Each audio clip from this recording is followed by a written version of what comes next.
Bonjour, Bonjour, qui êtes-vous? Xavier Lecoeur.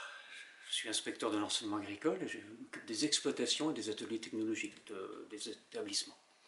Pour vous, qu'est-ce que c'est un CASDAR transition agroécologique? C'est un cadre qui est donné aux établissements, un cadre de moyens notamment, qui leur permet de mettre en œuvre des projets collectifs pour essayer de progresser justement vers la transition agroécologique d'une manière générale et souvent des exploitations en particulier qui doivent servir un peu de modèle, le terme est un peu fort, mais au moins d'inspiration, qui doivent permettre d'inspirer les autres agriculteurs. Donc, on a déjà quelques éléments, mais quels sont les enjeux de manière globale pour l'enseignement agricole de ce Les, CASDAR? les enjeux pour l'enseignement agricole, c'est de participer à l'accompagnement d'une politique publique du ministère de l'Agriculture, qui est de favoriser, de développer un nouveau modèle d'agriculture. Et nous sommes totalement dans notre légitimité, on va dire, dans nos missions. Voilà. Et aujourd'hui, quel regard vous portez un peu sur les effets que vous avez pu constater, peut-être notamment par rapport à ce regroupement? Les effets sont multiples, ils sont vraiment dans toutes les dimensions. Un des effets qui nous marque, nous, de notre posture d'inspecteur des exploitations, c'est que les exploitations ont été mises au cœur de ces projets et qu'on a constitué des collectifs autour de ces exploitations et de ces projets et qu'on arrive à vraiment des choses très très constructives, que des gens qui ne connaissaient pas l'exploitation aujourd'hui vont y aller beaucoup plus spontanément, beaucoup plus facilement.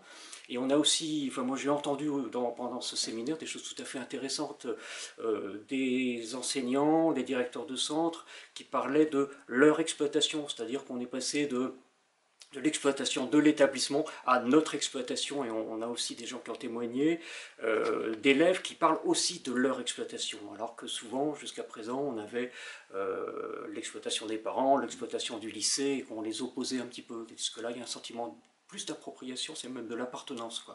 Et ça, c'est vraiment quelque chose de riche, et c'est une espèce de saint graal de tous les directeurs d'exploitation, c'est que leur exploitation appartient à tout le monde. Voilà.